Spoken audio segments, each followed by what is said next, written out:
जय श्री राम, नमस्ते। आपका मेरे चैनल में स्वागत है। आज बहुत ही ज़रूरी इस वीडियो में बात करेंगे। बहुत ही ज़रूरी बात है कि अंगूठी अर्थात रत्न कौन सा धारण करें और किस अंगुली में पहने, और कुंडली में देख करके या लग्न कुंडली में देख करके कौन सा रत्न आपको धारण करना चाहिए, यह आपको इसमें जानकारी मिलेगा। यह बहुत छोटे में वीडियो बनेगा, समझ लीजिए कि बहुत ही अच्छी वीडियो आपको मिलेगी इसमें कि कौन सा रत्न धारण कर सकते हैं और किस अंगुली में धारण कर सकते हैं। अब देखिए, जैसे 1 नंबर जहाँ पर लिखा हुआ है वह अंगूठा हो गया। उसके बगल में जो 2 नंबर जिसमें लिखा हुआ है उसमें पुखराज धारण करते हैं। पुखराज, सोने में पुखराज धारण करते हैं। और 3 नंबर जिसमें लिखा हुआ है इसमें लोहे की अंगूठी और पंचधातु में नीलम धारण कर सकते हैं, क्योंकि मध्यमा अंगुली जो है यह उसके नीचे शनि पर्वत हैं और 2 नंबर जहाँ पर लिखा हुआ है उसके नीचे गुरु पर्वत हैं। इसीलिए 2 नंबर जहाँ पर लिखा हुआ है उसमें पुखराज पहनते हैं, सोने में पुखराज पहनते हैं। और 3 नंबर में नीलेंगे, पंचधातु में नीलम पहनेंगे। और दूसरा, इसमें 3 नंबर में ओपल पहनेंगे। ओपल जो शुक्र के लिए होता है या हीरा भी कह सकते हैं।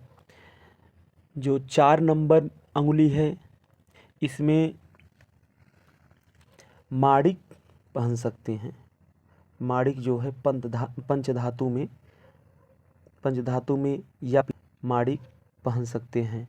और दूसरा मूंगा पहन सकते हैं। यह 2 रत्न 4 नंबर में पहन सकते हैं। यह जो है, जो मूंगा पहनेंगे या पंचधातु या सोने में पहन सकते हैं।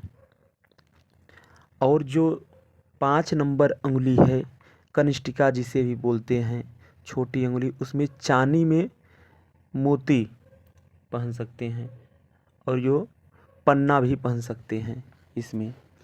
अब यह समझ गए हैं कि कौन से अंगुली में कौन सा रत्न पहना जाता है।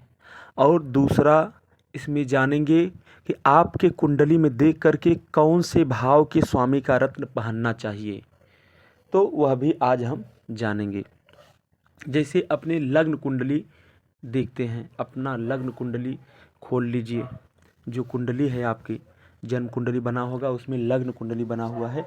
उसमें आप देखेंगे कि जहाँ पर लग्न है इसमें जो 7 नंबर लिखा हुआ है, जहाँ पर 7 लिखा है वह लग्न हो गया, और जहाँ पर 11 लिखा हुआ है वह पंचम भाव हो गया।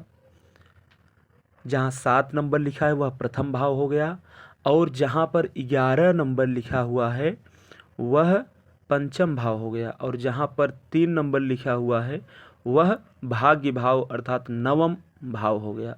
अब यह लग्न और पंचम भाव और नवम भाव, भाग्य भाव, इन तीनों के भाव के स्वामी जो हैं उनका अंगूठी पहनना चाहिए। अब जैसे लग्न में 7 नंबर लिखा हुआ है, आपके लग्न में 1 2 3 4, 1 से लेकर के 12 तक कुछ भी लग्न आ सकता है या लिखा होगा उसमें, तो समझ लीजिए जो लग्न में लिखा होगा नंबर, वही नंबर की राशि का स्वामी का अंगूठी पहनना चाहिए।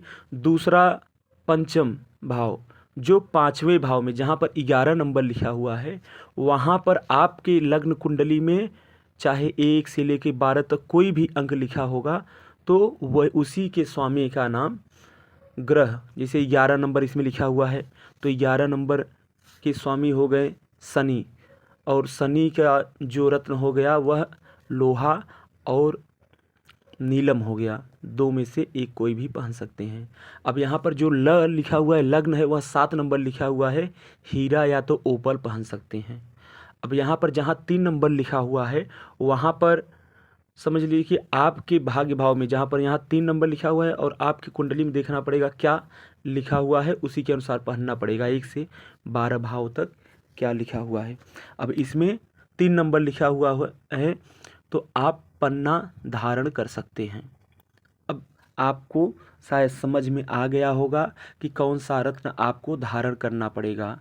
ज़्यादा जानकारी चाहिए तो पिछला वीडियो आप देख सकते हैं, उसके अनुसार जो है सब बताया गया है।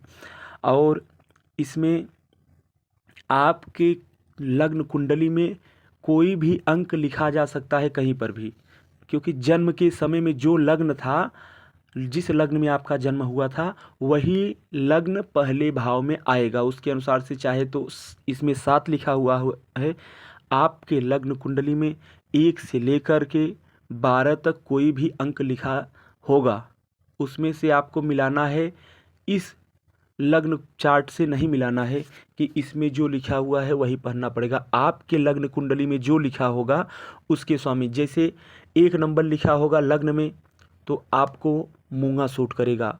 लग्न में 2 नंबर लिखा होगा तो हीरा या तो ओपल सूट करेगा, वह पहन सकते हैं। लग्न में 3 नंबर लिखा होगा तो पन्ना पहन सकते हैं। 4 नंबर लिखा होगा तो सफ़ेद मोती पहन सकते हैं।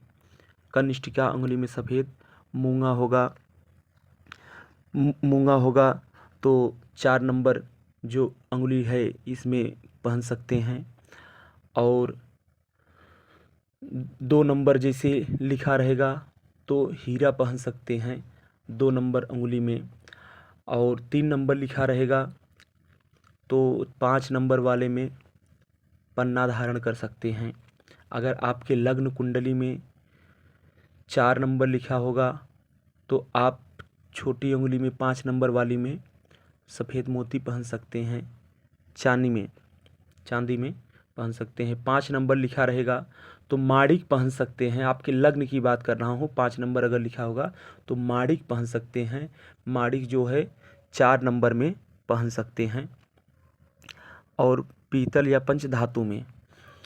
और 5 नंबर 6 नंबर लिखा होगा तो 6 नंबर आप फिर से 5 नंबर वाली अंगुली में पन्ना धारण कर सकते हैं।